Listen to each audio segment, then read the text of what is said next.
Okay اخوان، الحمدللہ آج ہم پارہ نمبر 10 جو ہے انشاءاللہ ڈسکس کریں گے، اس میں سے ریفلیکشنز. اور پارہ 10 جو ہے اس میں دو ایسی سوراز ہیں جو کہ بہت ہی ہیوی ہیں، بہت ہی بھاری ہوتی ہیں ان لوگوں کے لیے جن کے دل میں ایک بیماری ہے، اور جو ایسے اسلامو فوبس جو ہیں جو بہت سی چیزیں اسلام کے خلاف جو ہے وہ بات کرنا چاہتے ہیں.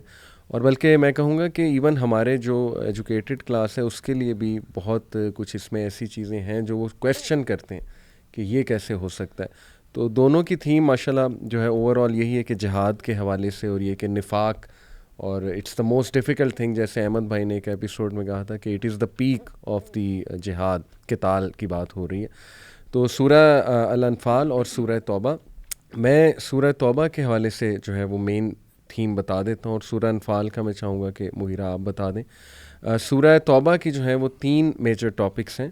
Number 1، the new policy towards the مشرکون، مشرکین مکہ کی بات ہو رہی. دا غزوہ آف تبوک، اور ایکسپوزنگ دا ہپوکریٹس. اور اس میں اور بھی امپورٹنٹ ایشوز ہیں، بیٹل آف حنین کے حوالے سے، دا کنسیپٹ آف جزیہ کے حوالے سے. پھر اس میں نبی صلی اللہ علیہ وسلم، ابوبکر صدیق کا جو پورا وہ جرنی تھی غار ثور، اس کے حوالے سے جو ہے وہ آیات ہیں. پھر مسجد ضرار، acceptance of repentance of the 3 companions, اور دی جہاد آف علم. یہ اس کے کچھ مین جو ہے وہ ٹاپکس ہیں. تو میں جو آیا انشاءاللہ آپ لوگوں کے ساتھ آج ریفلیکشن کے طور پہ شیئر کرنا چاہوں گا. That is one of my favourite آیا، اور اس آیا نے مجھے ہمیشہ بڑی تقویت دی ہے، اور آج کے پس منظر میں یہ آیا بڑی امپورٹنٹ ہے. دیٹ از ورس 32 اینڈ ورس 33. اللہ سبحانہ تعالیٰ فرماتے ہیں، اعوذ باللہ من الشیطان الرجیم، یریدون ان یطفئوا نور اللہ بافواہہم ویأبی اللہ الا ان یتم نورہ ولو کرہ الکافرون. یہ لوگ چاہتے ہیں، یعنی کہ بات ہو رہی ہے ان لوگوں کی کہ جو اسلامو فوبز ہیں، یا ایسے لوگ جو چاہتے ہیں کہ دین ختم ہو جائے، کہ اللہ کے نور کو بجھا دیں اپنے منہ کی پھونکوں سے. اور اللہ کو ہرگز منظور نہیں ہے مگر یہ کہ وہ اپنے نور کا اتمام فرما کر رہے، چاہے یہ کافرون کو کتنا ہی ناگوار گزرے. تو دیکھیں الحمدللہ اس میں ایک تو کانفیڈنس ہے ہمارے لیے، ہمیں یہ وکٹری کی ایک بشارت دی جا رہی ہے. جیسے ایک اور آیت میں آتا ہے نا، کتب اللہ لاغلبن انا ورسولی، کہ اللہ نے یہ لکھ دیا ہے کہ اللہ اور اس کا رسول ہی غالب آ کر رہیں گے. تو سم ٹائمز نا ہم فرسٹریٹڈ ہو رہے ہوتے ہیں بہت.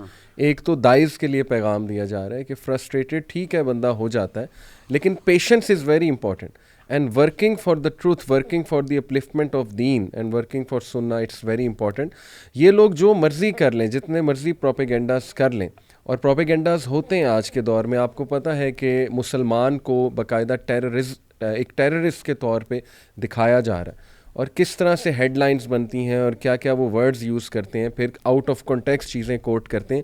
تو اٹس ویری کلیئر کہ دے وانٹ کہ یہ جو دین حق ہے یہ نہ پھیلے، یا لوگ جو ہے نا وہ اس سے دور ہوں. بیکاز ہمارا جو دین ہے وہ سسٹم کو چیلنج کرتا ہے، وہ صرف عبادات تو نہیں ہے نا، وہ تو باقاعدہ سود کے خلاف بات ہو رہی ہے، جوئے کے خلاف. تو کیسینوز ہی بند ہو جائیں تو ویسٹرن جو اکانومی ہے وہ تو ختم ہو جائے گی، اگر جوا اور یہ چیز کو ختم کر دی جائے، شراب کو. تو اس لیے it is hitting the system, it's hitting their core. تو اس لیے اللہ سبحانہ تعالیٰ کہتے ہیں کہ یہ کوشش تو کر رہے ہیں، اور ان کی کوشش صرف اتنی ہے کہ پھونک مار رہے ہیں، لیکن اللہ کا نور تو نہیں بجھ سکتا. اور اللہ اتمام کر کے ہی رہے گا. اللہ جو ہے وہ اپنے نور کا مطلب اپنے دین کو غالب کر کے ہی رہے گا الحمدللہ، چاہے وہ ان لوگوں کو برا لگے. اس میں بس میں آخری ایک حدیث جو ہے وہ اللہ کے نبی صلی اللہ علیہ وسلم کی جو ہے وہ آپ کے سامنے رکھتا ہوں. یہ مسند احمد کی حدیث ہے، صحیح حدیث ہے. اللہ کے نبی صلی اللہ علیہ وسلم نے فرمایا، اللہ made the eastern and the western parts of the earth draw near for me to see, and the rule of my امہ will extend as far as I saw. This matter, Islam will keep spreading as far as the night and day reach, until Allah will not leave a house made of mud or hair, but will make this religion enter it, while bringing mighty to a mighty person, that is a Muslim, and humiliation to a disgraced person, yani the one who rejects Islam. دیکھیے الحمدللہ اس میں بشارت ہے کہ یہ ایک ایک گھر میں انٹر ہو کے رہے گا، چاہے جتنا مرضی روک لیا جائے. اور آج یوٹیوب کے دور میں آپ دیکھیے اسلام ایک ایک گھر میں انٹر ہو رہا ہے. یوٹیوب پہ کتنے جو ہے وہ ایسے چینلز ہیں ماشاءاللہ جو دین کی بہت اچھی تبلیغ کر رہے ہیں، اور لوگ دیکھ رہے ہیں بیٹھ کے. تو الحمدللہ آئی تھنک کہ اسلامک ریوائول از نیئر. میں یونیورسٹیز میں جاتا ہوں، آپ لوگ بھی اکنالج کریں گے، وہاں میں دیکھتا ہوں کہ یار مساجد میں تعداد 3 ٹائمز بڑھ چکی ہے. آج سے 5-10 سال پہلے کی اگر بات کریں، لمس ہم گئے وہاں ماشاءاللہ مسجد بھری ہوئی، یو ایم ٹی جاتے ہیں، یو ایل جاتے ہیں. تو دس شوز کہ ماشاءاللہ ایک اسلامک ریوائول آ رہا ہے. پریکٹس شاید ابھی نہیں، لیکن یہ کہ کم از کم یوتھ کو ریئلائز ہو رہا ہے کہ ہم نے اون کرنا ہے اپنے ریلیجن کو اور ہم نے کھڑا ہونا ہے. تو دس از مائی فیوریٹ. آیا سورہ انفال سے میں چاہوں گا مغیرہ اگر آپ جو ہے وہ کچھ جھلکیاں سورہ انفال کی بتا دیں. جزاک اللہ خیر. اچھا علی بھائی، آپ نے جو یہ بات کی میں اس پہ انشاءاللہ تھوڑا سا کمنٹ کرتا ہوں. جیسے آپ نے بات کی نا، اسی سے متعلق سورہ انفال میں ایک آیت ہے جی جو اگرچہ 9ویں سپارے کے آخر میں بالکل اللہ نے ذکر کیا، 36 نمبر آیت ہے. ان الذين كفروا ينفقون اموالهم ليصدوا عن سبيل الله فسينفقونها ثم تكون عليهم حسرة ثم يغلبون والذين كفروا الى جهنم يحشرون. کہ یقیناً وہ لوگ جنہوں نے کفر کیا وہ اپنا مال خرچ کرتے ہیں تاکہ وہ اللہ کی راہ سے لوگوں کو روک دیں. اللہ کہتے ہیں فَسَيُنْفِقُونَهَا، وہ خرچ کرتے رہیں گے. ثُمَّ تَكُونُ عَلَيْهِمْ حَسْرَةً، پھر یہ چیز ان کے لیے ایک باعث ندامت بن جائے گی، وہ حسرت میں رہ جائیں گے.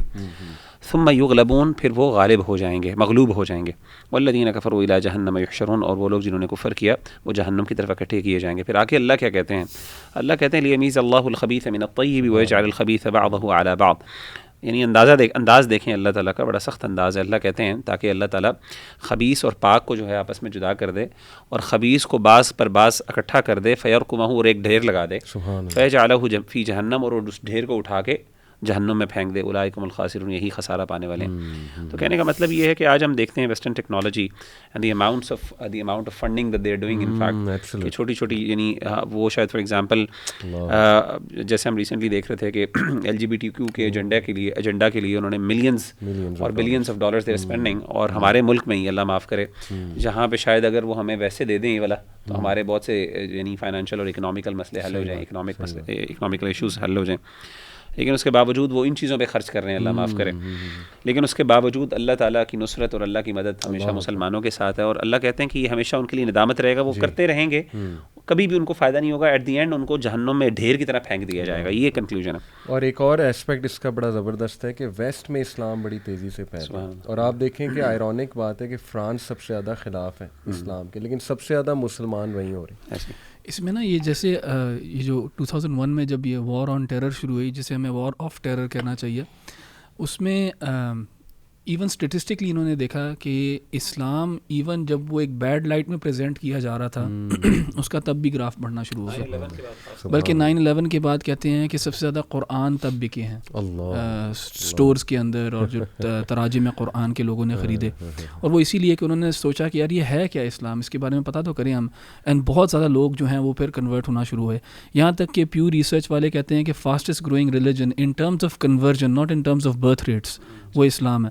سو انہوں نے 2 ڈیکیڈز لگائے ہیں یہ وار آن ٹیرر کے اندر کوشش کرنے کے لیے کہ ڈیمونائز کیا جائے مسلمانوں کو. فَسَيُنْفِقُونَهَا، جیسے اللہ تعالیٰ نے کہا نا کہ وہ خرچ کریں گے.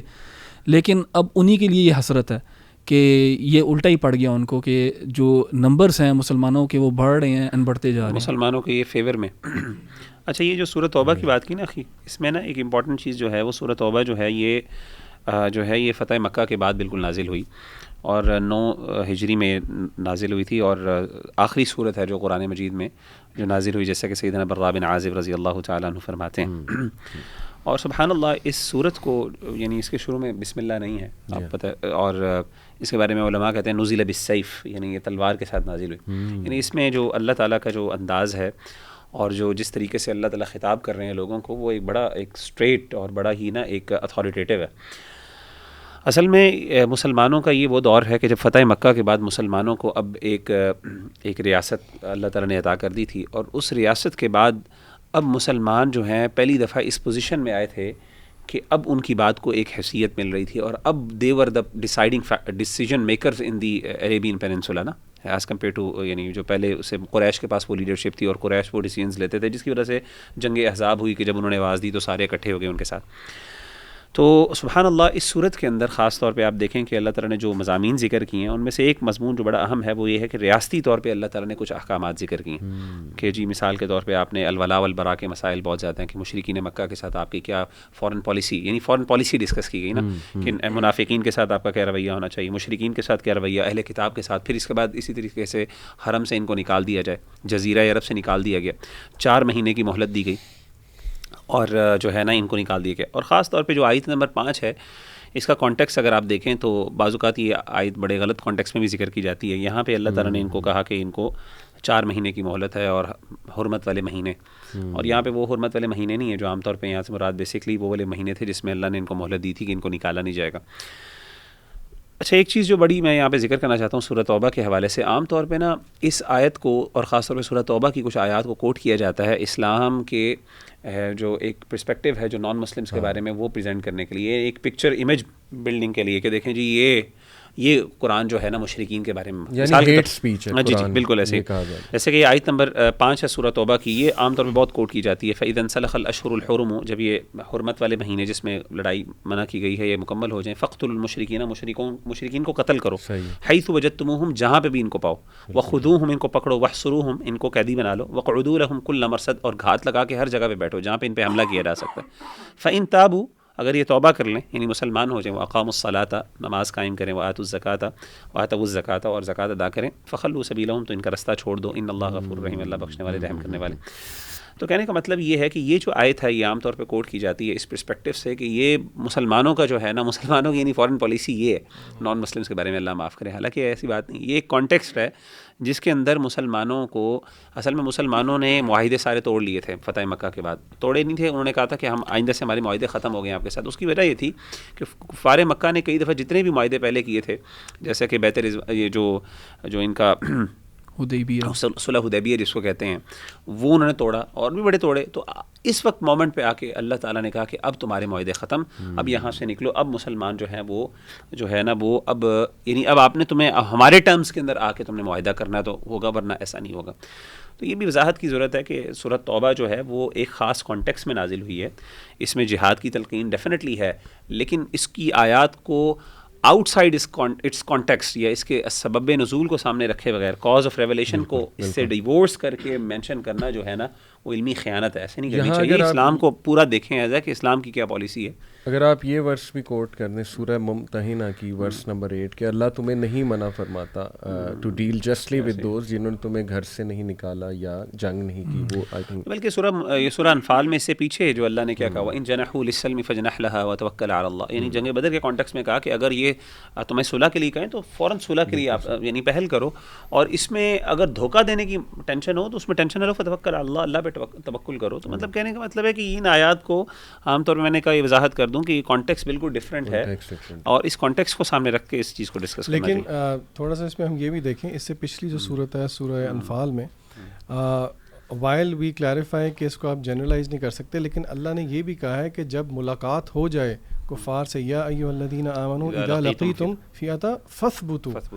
اچھا, اس آیت میں ایک بڑی مزے کی بات یہ ہے کہ ہمارا دین پریکٹیکل ہے, اور اللہ تعالیٰ نے یہاں پہ کہا ہے کہ اگر آپ کسی فوج کو میدان جنگ میں ملے تو ثابت قدمی کے ساتھ جو ہے وہ کریں. لیکن عام بندہ یہاں پہ سوچے گا کہ اللہ تعالیٰ انکریج کریں گے مزید بریوری کو, مزید ثابت قدمی کو, لیکن اللہ نے آیت ختم کی وَاذْكُرُوا اللَّهَ كَثِيرًا لَعَلَّكُمْ تُفْلِحُونَ, جو کہ ایک فریم آف مائنڈ دیتا ہے کہ بہرحال جو مانوی مدد ہے, یعنی کہ اصل چیز کیا ہے, وہ اسپرچویلٹی ہے. یعنی کہ اللہ نے یہاں پہ بھی تاکید کس چیز کے لیے کی کہ اللہ کا ذکر کرو اور کثرت کے ساتھ کرو. فلاح کو اللہ نے جوڑ دیا ذکر کے ساتھ, اور محض صرف جو ہے وہ مٹیریل اسپیکٹ کے لیے نہیں چھوڑا. تو یہ ایک بھی کافی پروفاؤنڈ چیز ہے. اچھا, کیونکہ ہم جہاد کے بارے میں اور جنگ کے بارے میں بات ہو رہی ہے تو بڑا ضروری ہے کہ ہم اس کے نا آبجیکٹیوز کو بھی کلیئر کریں یہاں پہ, اینڈ کہ کیوں ضروری ہے یہ آیات اور یہ تربیت مسلمانوں کی. کہ دیکھیں اگر آپ غور کریں کہ پاور جو ہے نا, پاور وہ بہت نیسیسری ہے اپنے نیریٹیو کو پھیلانے کے لیے, نیگوشیشن ٹیبل پہ نیگوشیٹر بننے کے لیے پاور بہت ضروری ہے. اگر آپ ورلڈ پالیٹکس کو دیکھیں, فورن افیئرس کو دیکھیں, اگر آپ اسرائیلی پیلسٹینین کانفلکٹ کو دیکھیں, ایون دو اسرائیلیز جو ہیں اکارڈنگ ٹو انٹرنیشنل لا ظلم کر رہے ہیں, انٹرنیشنل لا توڑ رہے ہیں, لیکن بیکاز ان کے پاس پاور ہے, بیکاز ان کے پاس اپر ہینڈ ہے, وہ نیگوشیشن ٹیبل کے اوپر وہی ڈکٹیٹ کرتے ہیں کیا ہوتا ہے کیا نہیں ہوتا. ہمارا دین جو ہے نا چاہتا ہے کہ ہم وہ پاور اپنے ہاتھ میں رکھیں, ہم وہ پاور ڈائنامکس یوز کریں خیر کے لیے. اور جہاد جو ہے وہ ایک میکینزم ہے اس چیز کا, جیسے اللہ تعالیٰ نے کہا بھی نا سورہ انفال میں وَأَعِدُّوا لَهُم مَا اسْتَطَعْتُم مِّن قُوَّةٍ, کہ اپنی جو قوت ہے اس کو بڑھاؤ, پریپیئر کرو, ریڈی رکھو اپنے آپ کو. کیوں؟ کیونکہ اگر تم نہیں کرو گے تو اگلا کرے گا یہ کام. اور پھر جب تم اس کے ساتھ نیگوشیشن ٹیبل پہ بیٹھو گے تو تمہارا وہ ہاتھ موڑے گا، اینڈ تم کبھی بھی اپنے دین کا آگے تقاضا نہیں رکھ سکو گے، تم کبھی بھی اوپریشن کو ختم نہیں کر سکو گے. جہاد جو ہے نا، جیسے کچھ لوگ کرٹیسائز کرتے ہیں اسلام کو کہ اسلام was spread by the sword, کہ یہ جہاد کے ذریعے اسلام اسپریڈ کیا گیا. نہیں، جہاد کے ذریعے جو اسلام کو سامنے جو امپیڈیمنٹس تھے ان کو ہٹایا گیا، یعنی کفری نظام کو، طاغوتی نظام کو، جس کے اندر اوپریشن ہے اور شرک ہے، اور جو لوگ والنٹیرلی توحید کو کے اوپر عمل کرنا چاہ رہے ہیں ان کو عمل نہیں کیا جا رہا، اس اوپریشن کو ہٹایا تھا. پھر لوگ بائی چوائس جو ہے مسلمان بنے ہیں. اینڈ بہت زیادہ ہمارے ساتھ مثالیں ہیں جہاں پہ کوئی بھی ملٹری ایکسپیڈیشن نہیں بھی ہوا، وہاں پہ لوگ مسلمان ہو رہے ہیں. یورپ کی ہم نے مثال دی، لوگ مسلمان ہو رہے ہیں. کون سا ملٹری ایکسپیڈیشن ہوا وہاں پہ؟ انڈونیشیا جو ہے one of the largest population of Muslims جو ہے وہ انڈونیشیا میں ہے، تو وہاں پہ کبھی کوئی مسلم آرمی کبھی نہیں گئی. اینڈ اگر ہم یہ چھوڑ دیں گے، دیکھیں اللہ تعالیٰ نے کیوں جہاد کی اتنی تاکید کی ہے، اگر مسلمان یہ چھوڑ دیں گے تو ان کے اوپر غالب پا جائیں گی یہ قوتیں، جو کہ آج ہم ایکسپیرینس کر رہے ہیں. رسول اللہ صلی اللہ علیہ وسلم نے یہ پریڈکٹ بھی کیا، جس سے آپ صلی اللہ علیہ وسلم کی پروفیٹہڈ کا بھی ہمیں ایویڈنس ملتا ہے کہ آپ صلی اللہ علیہ وسلم نے کہا کہ ایک ٹائم آئے گا جب تم لوگوں کے اوپر یہ پوری قوتیں جو ہے نا، یہ پوری قومیں جو ہیں ٹوٹ پڑیں گی. اور صحابہ نے کہا کیا ہم اتنے ویک ہوں گے اور اتنے قلت میں ہوں گے، اتنی کمی ہوگی ہماری؟ تو آپ صلی اللہ علیہ وسلم نے کہا کہ نہیں، نمبرز کے لحاظ سے تم لوگ پورے ہوگے، لیکن تمہارے اندر ایک بیماری ہوگی وہن کی. تو پوچھا کہ یہ وہن کیا ہے؟ کہا حب الدنیا و کراہیت الموت، کہ تم دنیا سے بہت محبت کرو گے اور موت سے ڈرو گے. ان ادر ورڈز تم جہاد نہیں کرو گے، تم جہاد ملٹری جو مائٹ ہے اس کو نہ تم اپنے آپ کو ریڈی کرو گے اس چیز کے لیے، کیونکہ تمہیں جو ہے نا ڈر ہوگا بہت زیادہ. تو one of the reasons why مسلمانوں کی حالت ہے جو آج ہے وہ اس لیے ہے کیونکہ ہم نے اس چیز کو ترک کر دیا. اینڈ ہم نے شاید وہ ایک پیسیفسٹ نیریٹو لے لیا دین کا، کہ دین کا تو مطلب یہ ہے کہ بھئی اگر آپ کو اس گال پہ تھپڑ مارا جائے تو آپ دوسری گال پیش کر دو، جو کہ بڑا کرسچن کانسیپٹ ہے. لیکن ہمارا دین جو ہے کہتا ہے کہ قوت رکھنا، پاور رکھنا اپنے پاس اور پھر ڈکٹیٹ کرنا نیریٹو کو. لیکن پاور کے ساتھ ساتھ رسپانسبلٹی ہونی چاہیے، ہیوملٹی کی، جسٹس کی، فیئرنیس کی. یہ اصل صبر ہے. تو اگر ہم یہ نہیں کریں گے تو پھر ہمارا حال وہ ہوگا جو ہے اس وقت. جس میں احمد بھائی ایک اور بات میں سمجھتا ہوں، اور میرا خیال ہے کہ اس کو دیکھنا چاہیے، ریسرچ بھی ہو سکتی ہے اس پہ، کہ دنیا کے اندر کوئی ایسا سوشو پولیٹیکل نیریٹو نہیں ہے جو وداؤٹ پاور جو ہے نا وہ اس کو اسپریڈ کیا گیا ہو. یعنی کوئی ایسا سسٹم نہیں ہے میں سمجھتا ہوں جس میں، مثال کے طور پہ آپ کمیونزم کو دیکھ لیں، آپ کیپٹلزم کو دیکھ لیں، آپ جو ڈیموکریسی کو دیکھ لیں، دنیا کو کوئی نظام اٹھا کے دیکھ لیں اور آپ دکھا دیں کہ وداؤٹ فورس کچھ خود بخود لوگوں نے ایسے اس کو ایکسیپٹ کرنا شروع کر دیا. مطلب دس از ان نیچرل ایکسپیکٹیشن، اور دنیا میں کوئی مانتا بھی نہیں ہے. بہرحال یہ ایک الگ ڈسکشن ہے. اچھا، اس میں نا ایک جو جیسے آپ نے بات کی اس میں سورہ توبہ کے حوالے سے، اس میں ایک آیت ہے، آیت نمبر 17 میں اللہ تعالیٰ فرماتے ہیں ما کان للمشرکین ان یعمروا مساجد اللہ، کہ اصل میں اس کا جو کانٹیکس ہے اس آیت کا وہ یہ ہے کہ مشرکین مکہ بہت اس بارے میں پرائیڈ ایکسپریس کرتے تھے کہ ہم لوگ جو ہیں وہ والی ہیں، یعنی we are the caretakers and ہم اس کے جو ہے مسجد حرام کو جو ہے نا ان کے حاجیوں کا اہتمام کرنے والے ہیں اور اس کو رکھنے والے ہیں. بلکہ اللہ نے آگے کہا جعلتم سقایۃ الحاج وعمارۃ المسجد الحرام، کیا تم سمجھتے ہو کہ حاجیوں کو پانی پلانا اور مسجد حرام کی عبادتکاری جو ہے وہ اس بندے کے برابر ہو سکتی ہے جو اللہ پر ایمان لے کے آئے اور آخرت کے دن پر ایمان لائے، وجاہد فی سبیل اللہ، اللہ کی راہ میں جہاد کیا، لا یستوون عند اللہ، اللہ کے یہاں یہ کبھی بھی برابر نہیں ہو سکتے. اسے پتہ چلا کہ اصل میں مسجدوں کی عبادتکاری جو ہے نا وہ اہل ایمان کا شیوا ہے. یعنی اور کسی بھی بندے کے ایمان کے بارے میں یعنی یہ انڈیکیشن ہے کہ وہ بندہ مومن ہے کہ اگر وہ مسجدوں کو آباد کرنے والا ہو. اور یہ بات میں اس کانٹیکس میں کہہ رہا ہوں رمضان المبارک کے حوالے سے بھی. رمضان المبارک کے فوراً بعد بلکہ عید کی جو ظہر کی نماز ہے وہاں پہ انسان کی ایمان کی جو ہے نا وہ جو ہے نا حقیقت پتہ چل جاتی ہے، کیونکہ وہاں پہ اصل میں پتہ چلتا ہے کہ انما یعمر مساجد اللہ من آمن باللہ والیوم الآخر، کہ اللہ تعالیٰ کی مسجدوں کو آباد کرنے والے وہ ہیں جو ایمان. میں نے بڑی بڑی مسجدوں کو سبحان اللہ دیکھا ہے علی بھائی، واللہ جامعہ مسجدیں، ایسی مسجدیں جہاں پہ آپ ابھی چلے جائیں نماز کے لیے، یعنی تراویح کے لیے چلے جائیں، وہاں پہ کھڑے ہونے کی جگہ نہیں ہوتی، اتنا رش ہوتا ہے. اور واللہ ایسی مسجد میں، جامع مسجد میں خود گیا ہوں literally and without any exaggeration, میں فگرز کوٹ کر رہا ہوں کہ when I went there ظہر کی نماز، عید کی نماز کے لیے 2 بندے تھے total, literally I was the third person. امام صاحب تھے، دوسرا بندہ تھا اور I was the third person. میں حیران ہوں کہ I could not imagine کہ یار یہ کدھر گئے وہ ساری مخلوق، یعنی they are existing here. یہ ہو نا کہ چلیں جی کوئی بندہ کہہ سکتا ہے they are وہ spread اپنے فیملی ممبرس کے پاس ملنے گئے. تو وہاں کے فیملی ممبرس ان مساجد میں تو کم از کم رش ہونا چاہیے نا. وہاں پہ کوئی اللہ کرے کوئی رش نہیں. اور اس سے حدیث وہ اگرچہ حدیث ضعیف ہے لیکن اس حدیث سے پتہ چلتا ہے کہ آپ صلی اللہ علیہ وسلم نے فرمایا کہ وہ بندہ جو مسجدوں کا بہت زیادہ اہتمام کرے اور آنا جانا اس کا لگا رہے, اس کا مطلب ہے فشہدوا لہ بالایمان, اس کے لیے اس کی ایمان کی شہادت دے دو. یعنی اتنی بڑی بات ہے. اور میں سمجھتا ہوں کہ یہ جو یعنی مسجدوں کی آباد کاری ہے اس پہ کفار مکہ فخر کیا کرتے تھے. اللہ معاف کرے, ہم مسلمانوں نے آج تک جو ہماری مساجد کا حال دیکھ لیں اور کس طریقے سے ہم اس کو, یعنی ہمارے لیے مسجد جو ہے نا وہ سب سے ایک لیسٹ گو ٹو ایریا ہوتا ہے, گو ٹو پلیس ہوتی ہے. نہ ادھر صفائی کا اہتمام ہے, نہ ادھر اہتمام, نہ محبت ہے, نہ وہاں پہ نہ اس کا اہتمام کیا جاتا ہے. That's not a place for. لیکن منافقین یعنی کفار مکہ جو ہیں وہ ادھر نیکی کے کام کرتے تو بڑے فخر سے. گلف کنٹریز کی مساجد کو کریڈٹ دیں, ان کی مساجد جو ہیں وہ ویلکمنگ اچھی بھی ہوتی ہیں, خوشبودار ہوتی ہیں, صاف ستھری ہوتی ہیں, فریج ہوتا ہے, بچوں کے کھیلنے کے لیے ایریاز بنے ہوتے ہیں. صحیح بات ہے, الحمدللہ. اچھا, میں بھی یہاں پہ ایک آیت کوٹ کروں گا. اس کا تھوڑا سا کانٹیکسٹ ہے غزوہ بدر میں, کیونکہ غزوہ بدر جو ہے وہ پہلا مارکہ تھا مسلمانوں کا, تو اس میں جو ہے وہ 70 جو ہیں مشرکین جو ہیں وہ قیدی بنے.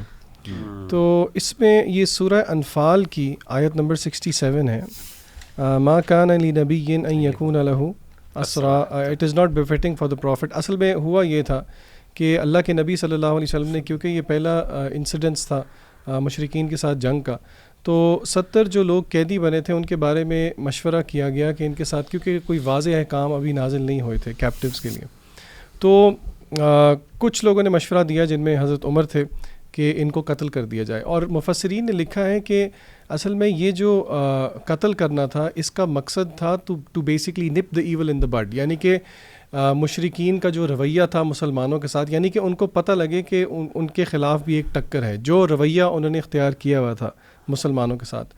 تو یہاں پہ جو ہے کچھ صحابہ کا, جس طرح حضرت ابو بکر کا مشورہ یہ تھا کہ نہیں, ان کو قیدی بنا لیا جائے اور جو ہے ان کے لیے رینسم لے لیا جائے. تو یہاں پہ اللہ تعالیٰ نے تصحیح کی, اور یہاں پہ لیڈرشپ کے لیے ایک بہت بڑا لیسن ہے کہ لیڈرشپ میں اللہ تعالیٰ نے کس طرح آخرہ اورینٹڈ ہونے کا جو ہے وہ ایک ویژن دیا ہے. کہ اللہ تعالیٰ فرماتے ہیں کہ حتیٰ یعنی کہ تريدون عرض الدنیا واللہ یرید الآخرہ واللہ عزیز حکیم. یعنی کہ آف کورس ہم یہ بات سمجھتے ہیں کہ نبی کریم صلی اللہ علیہ وسلم اور صحابہ کے دل میں ایمان نہیں تھا تو پھر اور کس کے دل میں تھا, لیکن اللہ تعالیٰ نے یہاں پہ ایک چیز سکھائی مسلمانوں کو کہ لیڈرشپ میں بھی آخرہ اورینٹڈ ہونا کتنا ضروری ہے. تو یہ ایک بہت اچھا لیسن ہے لیڈرشپ کے لیے. بالکل. میں دوسری ریفلیکشن جو ہے وہ میرا فیوریٹ واقعہ سیرہ سے, جو ابو بکر صدیق رضی اللہ عنہ کے ساتھ نبی صلی اللہ علیہ وسلم کی جرنی تھی اور غار ثور میں پناہ لی تھی, تو اس کا مینشن ہے سورہ توبہ میں ورس 40 میں. لمبی آیا ہے لیکن میں وہ ایگزیکٹ وہ بات بتاتا ہوں. اللہ سبحانہ وتعالیٰ فرماتے ہیں اذ ہما فی الغار اذ یقول لصاحبہ لا تحزن ان اللہ معنا. اور اللہ کہتے ہیں کہ جب کہ وہ دونوں غار میں تھے, جب کہ وہ اپنے ساتھی سے کہہ رہے تھے, یعنی اللہ کے نبی صلی اللہ علیہ وسلم اپنے ساتھی سے کہہ رہے تھے کہ غم نہ کرو, اللہ تمہارے ساتھ ہے. اب اس میں سب سے پہلی زبردست بات تو یہ کہ ابو بکر صدیق کا مینشن ہے, اور تاریخ گواہ اس بات کی کہ نبی صلی اللہ علیہ وسلم کے ساتھ ابو بکر صدیق ہی تھے, یہ تو سب مانتے ہیں. تو دیکھیے انفارچونیٹلی وہ لوگ جو ابو بکر صدیق رضی اللہ عنہ کے سٹیٹس میں کچھ ظاہر ہے کمی کرتے ہیں, تو ان کے لیے ایک تو یہ ایک آئی اوپننگ بات ہے کہ قرآن صاحب ہی کا ہے, ہز کمپینین. بالکل. تو یہ ایک تو پہلی چیز, اور ابو بکر صدیق کی سیرہ ہم سب کو پڑھنی چاہیے. دوسرا یہ بہت خوبصورت آیا, بلکہ یہ میں نے اپنے پاس سیو بھی کی ہوئی ہے, جب بھی ظاہر ہے انسان تھوڑا ڈاؤن ہوتا ہے کہ لا تحزن ان اللہ معنا, کہ غم نہ کر, اللہ سبحانہ وتعالیٰ ہمارے ساتھ. تو دیکھیں نبی صلی اللہ علیہ وسلم, اللہ خود یہ بات کوٹ کر رہا ہے نبی صلی اللہ علیہ وسلم کی, اور ہمیں بتا رہا ہے کہ جس طرح اللہ نے ان کی مدد کی, اللہ تمہارے ساتھ بھی ہے, ایز لانگ ایز کہ تم لوگ جو ہے وہ حق پر ہو. اور پھر انٹرسٹنگلی اگلی جو بات ہے وہ ہے فَأَنزَلَ اللَّهُ سَكِينَتَهُ عَلَيْهِ وَأَيَّدَهُ بِجُنُودٍ. اور پھر اللہ کہتے ہیں کہ اس دعا کے نتیجے میں, یعنی نبی صلی اللہ علیہ وسلم نے جب یہ دعا کی کہ غم نہ کرو, اللہ تمہارے ساتھ ہے, تو اللہ نے ان پہ سکینت طاری کر دی یا نازل فرما دی ان پر, اور ان کی مدد فرمائی ان لشکروں سے جنہیں تم نہیں دیکھتے. سکینت کا جو کانسیپٹ ہے نا, میں لوگوں کو چاہتا ہوں کہ اس کو آپ پلیز مزید ریسرچ کیجئے. میں نے ایک کورس ہے میرا سائنس آف ویل بینگ, اس میں کافی سکینت پہ بات کی. آیات سکینہ بھی امام ابن تیمیہ نے جو ہے وہ کچھ بتائی ہیں، اور دو احادیث سے میرا خیال پروون نہیں ہے، لیکن یہ کہ وہ تجربے کی بیسس پہ انہوں نے آیت سکینہ بھی بتائی ہیں، اس پہ بھی ریسرچ کیجیے. تو سکینت میں میرے نزدیک جو ہے نا، جتنا میں سمجھا ہوں کہ it's a state of calmness and tranquillity, یعنی انسان جب کام ہو جائے اور اطمینان بخش ہو جائے.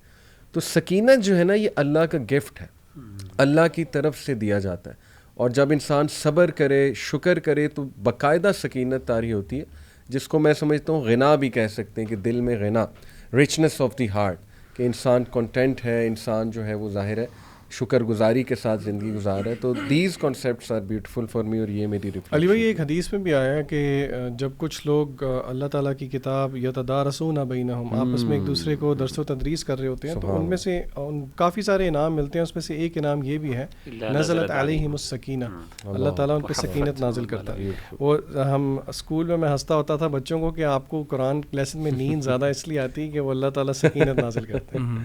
اچھا، یہ آپ نے جو مینشن کیا نا غار ثور کا واقعہ، میں اس کو ایک بڑا اچھا ایک کیس اسٹڈی دیکھتا ہوں، دا رائٹ ایٹیٹیوڈ ٹورڈز توکل، کہ رسول اللہ صلی اللہ علیہ وسلم نے جب ہجرت کرنے کا فیصلہ کیا، بلکہ جب اللہ تعالیٰ کا حکم آیا کہ آپ ہجرت کر لیں مدینہ کی طرف، تو آپ صلی اللہ علیہ وسلم نے جتنے بھی اسباب تھے دنیاوی اور پلاننگ اور تدبیر وغیرہ سب کی آپ صلی اللہ علیہ وسلم نے، یہاں تک کہ جو روٹ آپ نے طے کیا مدینہ جانے کے لیے وہ ایک ڈائریکٹ روٹ نہیں تھا، وہ ایک ڈی ٹور تھا. صحیح. تو جو مطلب ڈبل ٹائم لگا ان کو مدینہ پہنچنے میں. اس کے ساتھ ساتھ جس وقت ابو بکر صدیق اور رسول اللہ صلی اللہ علیہ وسلم جب جا رہے تھے تو پیچھے وہ اپنے ٹریکس چھوڑ کے جا رہے ہیں کیونکہ ڈیزرٹ میں جا رہے ہیں. تو ایک صحابی تھے جو اپنا ڈیوڈ لے کے پیچھے پیچھے چلتے تھے تاکہ وہ ان کے ٹریکس جو ہیں وہ کور ہو جائیں. اس طرح کی تدابیر جو ہیں آپ صلی اللہ علیہ وسلم نے بہت کی. اس سے ہمیں پتہ لگتا ہے کہ توکل تو آپ صلی اللہ علیہ وسلم کا تھا اللہ سبحانہ و تعالیٰ کے اوپر. اللہ تعالیٰ نے کہا واللہ یعصمک من الناس، کہ اللہ تعالیٰ تمہیں ان لوگوں سے بچائے گا. لیکن رسول اللہ صلی اللہ علیہ وسلم پھر بھی ان کو یقین تھا کہ اللہ تعالیٰ بچائے گا، لیکن پھر بھی جو ہے اسباب اختیار کرتے تھے، اور پھر بھی جو ہے ساری جو تدابیر ہیں اپنے آپ کو پروٹیکٹ کرنے کے لیے وہ یوز کرتے تھے. اینڈ جب مسئلہ ہوا، جب غار ثور میں یہ مشرکین مکہ بالکل اس کے منہ پہ آ گئے، اوپننگ آف دا کیو ہے اس تک پہنچ کے، تب رسول اللہ صلی اللہ علیہ وسلم کو توکل تب بھی تھا، اور ان کو پتا تھا کہ میں نے سب تدابیر کر لی ہے، میں نے سب کچھ کر لیا ہے، اب جو ہے میں اللہ تعالیٰ کے اوپر پورا توکل کرتا ہوں. تو ہمارے ہاں کبھی کبھار ایسے ہوتا ہے کہ توکل کو ہم تواکل سمجھتے ہیں، کہ انسان جو ہے کرے کچھ بھی نہ، بس صرف اللہ تعالیٰ پہ ایک امید باندھ کے رکھے. اللہ تعالیٰ چاہتا ہے کہ انسان اپنی پوری کوشش کرے اور پھر آخر میں اللہ تعالیٰ پہ توکل کرے. بیوٹیفل. ادھر ایک آیت ہے سورۃ التوبہ کے اندر، یہ آیت نمبر ہے 25. اس میں اللہ تعالیٰ نے غزوہ حنین کا بھی ذکر کیا، اور یہ بڑی ایک پروفاؤنڈ، یعنی خاص طور پہ سورہ توبہ کے اندر اس کا مینشن بڑا ایک، میں سمجھتا ہوں بڑا ایک اسٹرائکنگ مومنٹ ہے کہ ایک طرف اللہ تعالیٰ کفار مکہ سے بات کر رہے ہیں اس ٹون میں، اور ان کو کہہ رہے ہیں براءۃ من اللہ ورسولہ، کہ اللہ تعالیٰ بری ہو گیا اس سے، اور پھر بڑے سخت الفاظ اور آیات ہیں. اور ساتھ میں اللہ تعالیٰ نے مسلمانوں کے اس رویے کو بھی تھوڑا سا سدھارا کہ کہیں اس قوت کے نشے میں اور کہیں اس نمبر کی فگرز جو اللہ نے تمہیں عطا کی ہیں، نعمتیں عطا کی ہیں، ان وسائل کی وجہ سے تم یہ نہ سمجھ بیٹھنا کہ تم اللہ تعالیٰ سے انڈیپینڈنٹ ہو گئے. ایسی بات نہیں ہے. تو سورہ غزوہ حنین کا جو واقعہ ہے، جو حوازن قبیلہ جو تھا، اور یہ حنین ایک جگہ ہے جو طائف اور مکہ کے درمیان ہے، اور وہاں پہ اللہ کے رسول صلی اللہ ایک قبیلے نے آپ صلی اللہ علیہ وسلم پہ یعنی حملہ کرنے کی جسارت کی، اور پھر اللہ کے رسول صلی اللہ علیہ وسلم نے اپنی پوری لے کے، آپ صلی اللہ علیہ وسلم نے اپنے 10,000 کا لشکر لے کے، جس میں نئے مسلمان بھی تھے، وہ گئے. تو اللہ تعالیٰ نے اس کی ایک آیت کے اندر، یعنی 2 آیات کے اندر اللہ نے اس کا ذکر کیا، اور وہ بڑا پروفاؤنڈ ہے. اللہ تعالیٰ فرماتے ہیں لقد نصرکم اللہ فی مواطن کثیرۃ، کہ اللہ تعالیٰ نے یقیناً تمہاری مدد کی بہت سی معاملات میں، بہت سی جنگوں میں. ویوم حنین، اور یوم حنین یعنی حنین کے دن بھی، یعنی غزوہ حنین کے موقع پر بھی. اذ اعجبتکم کثرتکم فلم تغنی عنکم شیئا، جب تمہیں اپنی کثرت کے اوپر، اپنے فگرز کے اوپر، کہ جی ہم تو بہت زیادہ ہیں، 10,000 کا لشکر، اتنا بڑا لشکر مسلمانوں نے خود کبھی نہیں ایکسپیرینس کیا تھا کہ ہم ایک قبیلے کو جو ہے نا وہ یہ کیا کر سکتے ہیں ہمارا. تو تم بڑا پسند، تم بڑا اس بارے میں فخر کر رہے تھے، یا تمہیں بڑا اچھا لگ رہا تھا اپنا آپ، لیکن تمہیں اس چیز کا کوئی فائدہ نہیں ہوا، بلکہ الٹا نقصان ہوا. ایک دم جب انہوں نے حملہ کیا تو سارے مسلمان بھاگ گئے، بلکہ کئی بھاگ گئے سوائے ایک دو صحابہ کے رہ گئے. جب ایک دم بگدڑ مچی تو اللہ فرماتے ہیں وضاقت علیکم الارض، اور زمین تم پر تنگ ہو گئی، بما رحبت، اس کے وسعت کے باوجود. ثم ولیتم مدبرین، تم پھر گئے بھاگتے، پیٹھ پھیر کے بھاگتے ہوئے. پھر اللہ نے ثم انزل اللہ سکینتہ علی رسولہ، پھر اللہ تعالیٰ نے سکینت کو نازل کیا. اس وقت اللہ کے رسول صلی اللہ علیہ وسلم کو سارے لوگ یعنی جو مسلمان ہوئے تھے نئے نئے، خاص طور پہ نئے نئے مسلمان تھے، وہ بھاگ گئے. پھر اللہ کے رسول نے باقاعدہ آوازیں دیں ان کو، اور آپ نے کہا انا ابن انی رسول اللہ انا ابن عبد المطلب، اس طرح کر کے آپ نے کچھ الفاظ بھی کہے. اور کما قال علیہ الصلوۃ والسلام.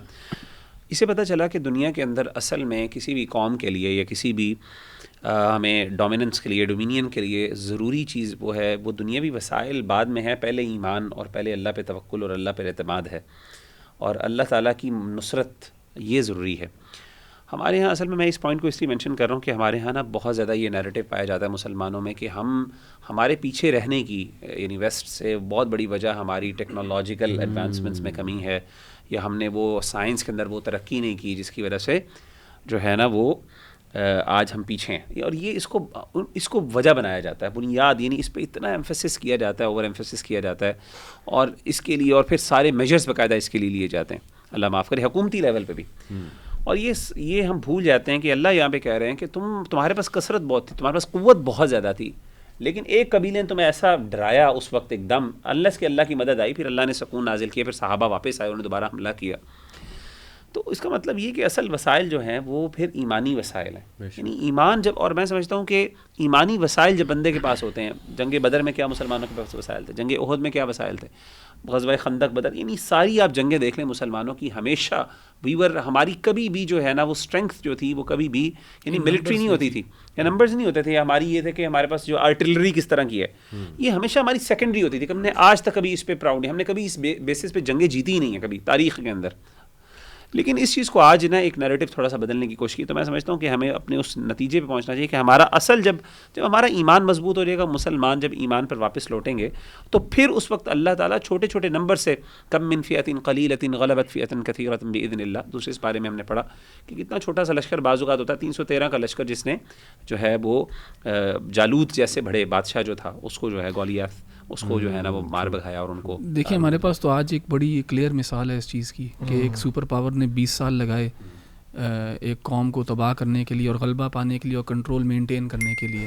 ٹھیک ہے، انہوں نے تباہی تو بہت کی، لوگ بھی بہت مارے، ظلم بھی بہت کیا، لیکن وہ اپنا غلبہ مینٹین نہیں کر سکے.